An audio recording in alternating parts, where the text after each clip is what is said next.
henerasyon, umaaksyon! Matagal na ang kaagapay ng bawat Pilipino ang bagong henerasyon party list sa pag-angat ng pamilya at pamayanan. Sa matibay na track record ng serbisyong tapat at konkretong aksyon, patuloy naming tinutugunan ang mga pangunahing pangangailangan sa kalusugan, edukasyon, kabuhayan, kapayapaan, at suporta sa mga solo parents. Sa pamamagitan ng aming helps advocacies, nais naming ipagpatuloy ang mas pinalakas na serbisyong diretso sa tao mismo. Tinakda po namin ang mga makabuluhang batas tulad ng Universal Healthcare Law, 105-Day Expanded Maternity Leave Law at Malasakit Center Act para siguruhing abot kamay ang serbisyong pangkalusugan. Layunin din naming mas mapadali ang access sa mga gamot at ospital sa pamamagitan ng mga guarantee letters sa public hospitals at maging sa mga pribadong ospital na talaga namang ipinaglaban ni Kong BH sa Kongreso. Bagong henerasyon. Na-diagnose po ako na may breast cancer year 2020. Tapos yun po, naghahanap ako ng malalapitan kasi yung sa hirap din nga po ng buhay. May mga nag-refer po kay Congresswoman.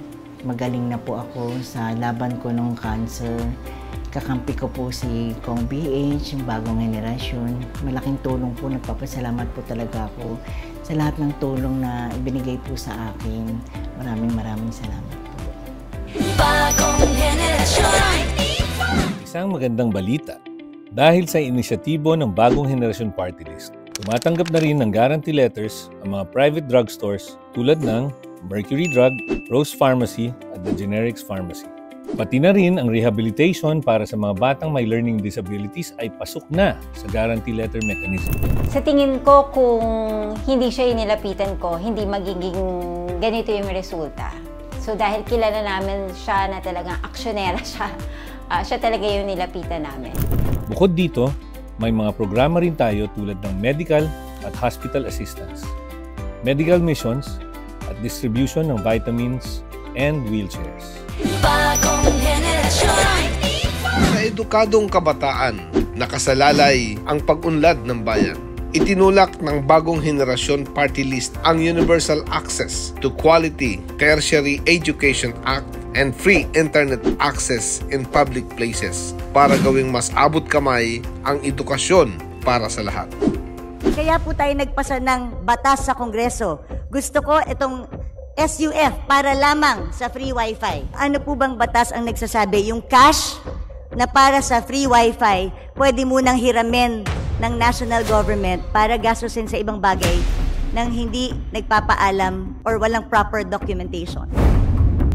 Bagong henerasyon. Ang disenteng kabuhayan ay susi sa masaganang buhay.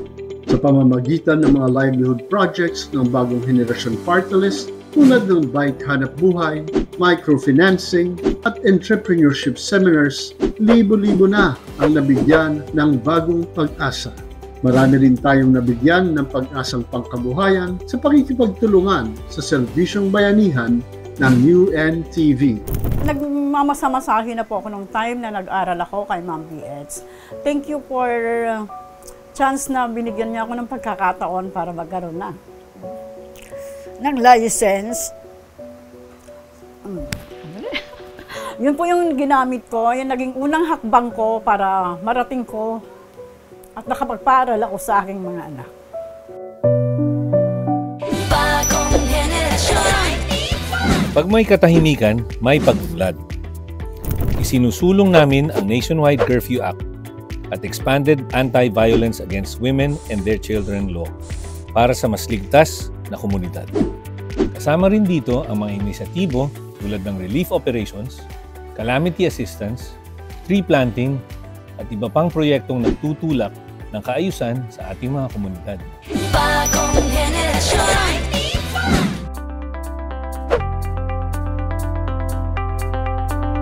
Hindi po kami titigil sa pagsusulong ng ganap na implementasyon ng batas natin na Solo Parents Welfare Act.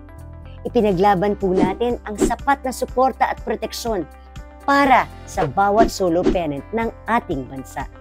The Expanded Solo Parents Welfare Act a law crafted by this House 2 years ago with so much hope and compassion was meant to be their lifeline. It promised them recognition, support, and the dignity they so rightfully deserve. Yet, Mr. Speaker, what is the response of our system? Inconsistent implementation, indifference, and bias. Mr. Speaker, my dear colleagues, if we cannot ensure that this law is implemented with compassion and fairness it was designed for, then we fail not just as lawmakers, but as fellow Filipinos. Gawin po natin yung ginawa natin ng budget hearing. Hindi po natin pinasa yung kanilang mga budget hanggang wala yung mga guidelines to make sure that the law is followed by their government agencies. Kaya po ngayon hinihingi ko, tumatayo po ako dito sa chamber na ito, hinihingi ko sa aking colleagues, Mr. Speaker, i-constitute na po natin ang Oversight Committee para sa mga solo parents to ensure the proper implementation of the law. Ang batas na 2 taong tulog, binulabog ng bagong henerasyon party list. Hinding-hindi po kami papayag na walang aksyon ang mga ahensya para sa tuluyang implementasyon ng ating batas para sa solo parents.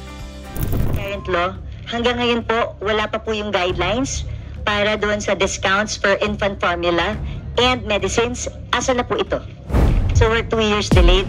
So sana po with your leadership, Mr. Secretary, when can we expect the draft, the guidelines? Madam Chair, yun nga po yung masakit eh. Nagbibigay tayo, pero wala tayo dun sa sinasaad na batas na allocation na pinasa po natin yung batas ng 2022. May IRR naman po ito at malinaw naman po yung nakasaad sa batas na dapat i-cover ito. So how come we can give away money and yet yung kailangan bigyan ng contribution ay hindi natin nabibigyan? How come nakapagbigay tayo pero yung ating requirements, sasabihin niyo sa amin, walang pondo. I don't understand that. Madam Chair, pwede po ayusin niyo na lang po yung guidelines kasi hindi naman kailangan ilagay niyo for solo parents. Basta importante, kasama sa funding niyo, pag may lumapit sa inyo na solo parents, they are entitled to it. Ganun lang po kasimple yung hinihingi ko po sa inyo. Do you have guidelines? Yes po, we will comply po on the guidelines po. I hope before the plenary, I can expect the guidelines from PhilHealth and from DOH. Yes po, you will have it po. Thank you very much. Pati yung guidelines on scholarships and then for the employees, medyo naiwanan po sila. Medyo 2015 yung last memorandum ng DepEd, after nun hindi na nasundan. So wala pa tayong guidelines? Kasama na po ito sa inspection po namin. We'll just check, Madam Chair, the result of that specific standard on child manding structure. Can you submit to the committee and to my office with regards to... Kahit job contract sila, job order or contract of service sila, they're entitled to the 7-day leave. So, I think this is an opportunity. Pwede bang isama natin sa special provision para i-clarify sa lahat ng agencies that they are qualified for the parental leave of 7 days. We have to follow that. That's why we have to put it in the special provision. I know that's what the problem is. Walang employee-employer relationship, si job order at saka si contract service. But we should have thought of that before we passed the law. But we passed the law and signed by the President. So we have to honor the law. That is correct. I tend to agree with you. So, definitely, hindi tayo papayag na a joint circular will trump the law. Paglalaban po natin yan. At para sa mga solo parents, huwag po kayong mag-alala. Hindi na po kayo nag-iisa. Meron na po kayong forever. Serbisyong may resibo. Guidelines para sa mga benepisyo ng solo parents na OFW at ng kanilang pamilya. 7-day leave para sa mga solo parents na job order at contract of service na nagtatrabaho sa gobyerno. Libreng notaryo para sa mga solo parents. Automatic PhilHealth coverage for solo parents and their beneficiaries. Issuance of guarantee letters sa Mercury Drugstores, Rose Pharmacy at the Generics Pharmacy na tinakda ng DSWD. DOH implementing rules and guidelines para sa mga benepisyo ng solo parents. Benepisyo para sa mga solo parents mula sa OWA katulad ng OFW Scholarship Program. Mandatory na paglalathala ng mga benepisyo ng mga solo parents mula sa DSWD.